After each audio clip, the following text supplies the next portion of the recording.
Hello everyone, welcome to the market opening bell for Wednesday, November 19th, 2025, your 10-minute guide to the stock market.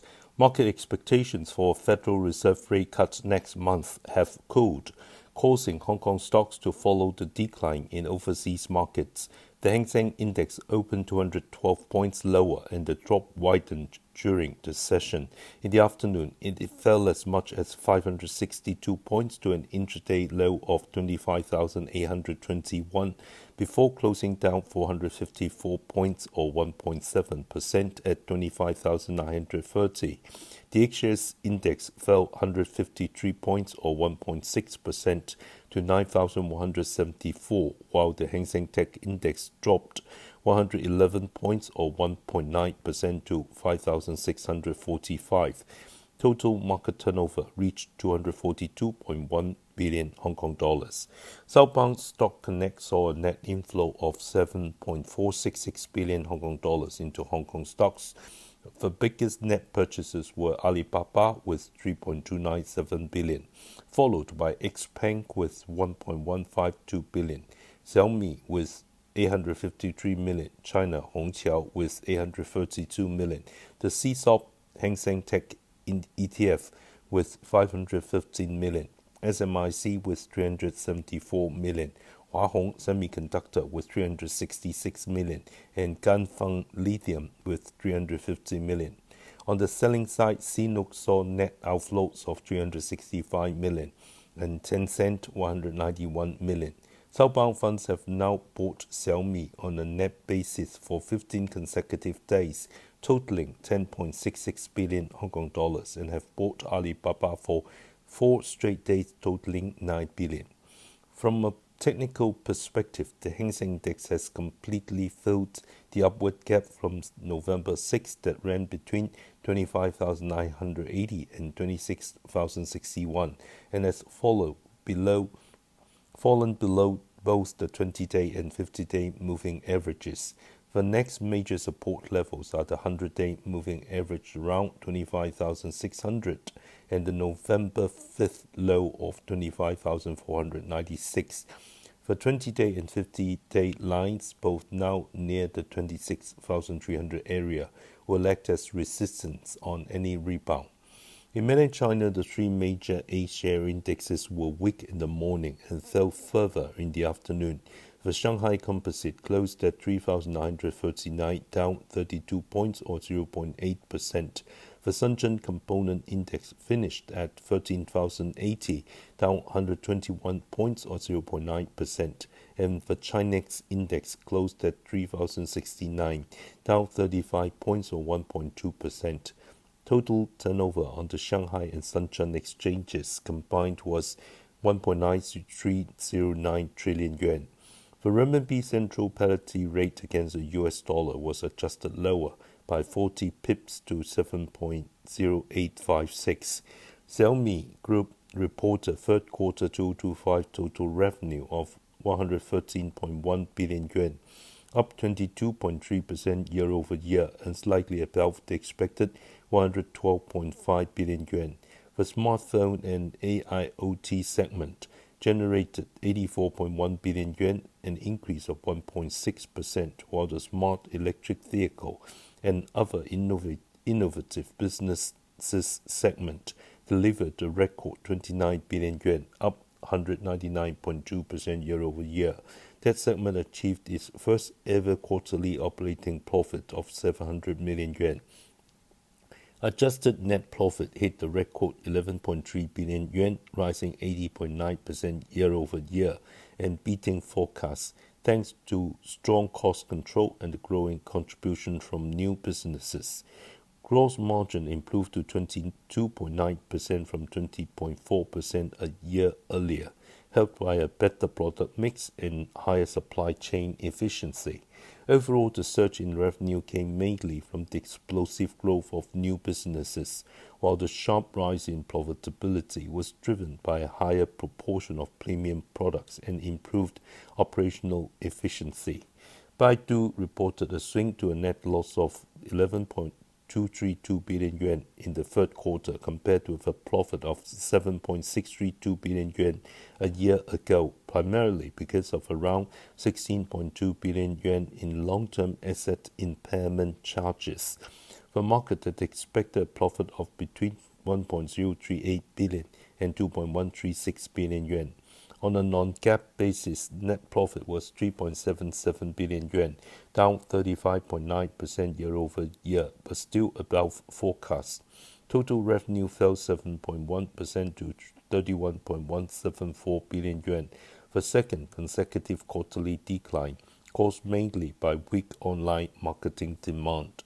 The bright spot was explosive growth in AI-related businesses, with intelligent cloud infrastructure revenue up 33% to 4.2 billion yuan, AI high-performance computing subscriptions up 128%, and AI native marketing services revenue surging 262% to 2.8 billion yuan.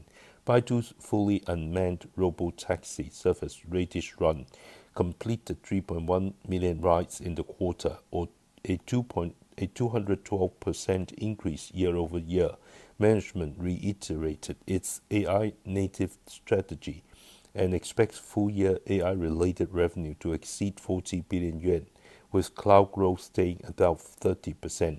Ctrip posted third-quarter revenue of 18.367 billion yuan, up 15.5% year-over-year, with net profit nearly tripling to 19.89 billion yuan.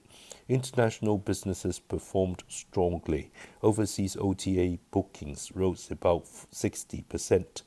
Inbound tourism bookings more than doubled, and outbound hotel and air ticket bookings reached 140% of 2019 levels. Accommodation booking revenue grew 18% to 8 billion yuan. Transportation ticketing rose 12% to 6.3 billion yuan, and corporate travel revenue increased 15%. Gross margin remained above 85%, and cash reserves stood at around 120 billion yuan.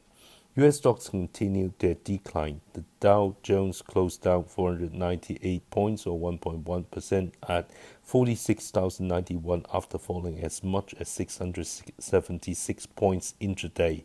The Nasdaq ended 275 points, or 1.2% lower, at 22,432, and the S&P 500 fell 55 points, or 0.8%, to 6,617, marking its fourth straight day of losses. The Nasdaq Golden Dragon China Index, however, rose 0.4% to 7,793, with Alibaba's ADR up 1.4%. Nvidia, which reports earnings after the close today, fell 2.8%. Amazon dropped 4.4%, Microsoft 2.7%, Tesla 1.9%, and Apple closed virtually unchanged. Home Depot reported third quarter profits likely lower year-over-year at $3.6 billion and adjusted earnings per share of $3.74, missing the expected $3.84 for the third consecutive quarter.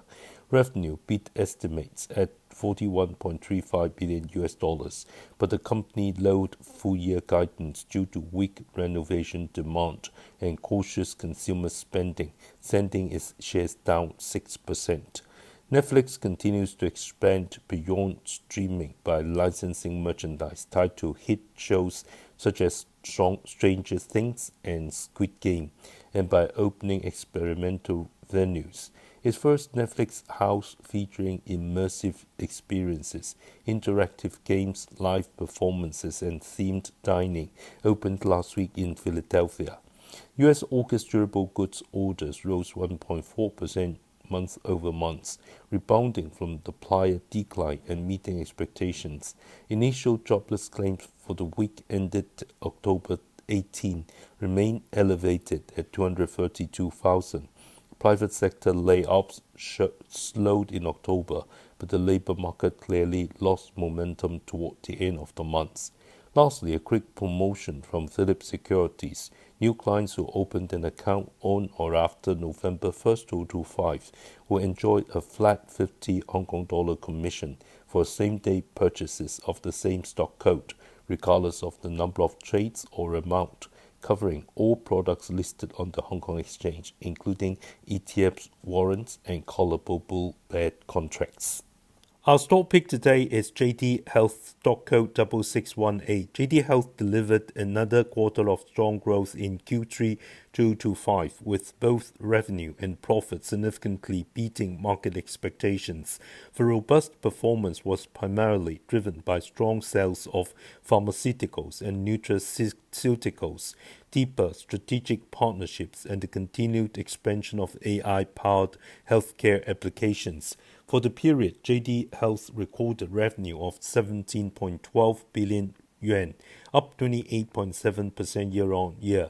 Operating profit surged 125.3% to 1.243 billion yuan, while non-IFRS net profit rose 42.4% to 1.902 billion yuan.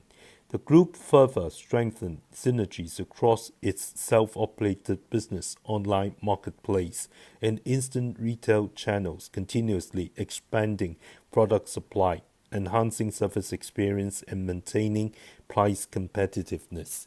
JD Health continued to deepen cooperation with leading pharmaceutical companies and health product suppliers, winning greater user trust while creating new growth opportunities for its partners.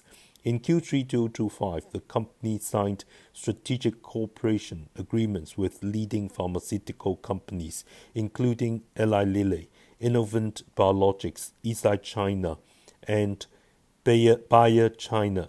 It also debuted a range of innovative drugs online, such as Eisai's originator drug Davigo, Hengrui Pharma's dry eye treatment Hengqin, and Bayer's Telcid Lactulose, further solidifying JD Health's position as the leading online marketplace for new and specialty medicine launches. Beyond pharmaceuticals, JD Health also hosted the initial launch for various nutrition and health supplement products, including Halian's next-generation Centrum Silver vitamins and Sante's 特爱本家, China's first special medical purpose formula for phenylketonuria.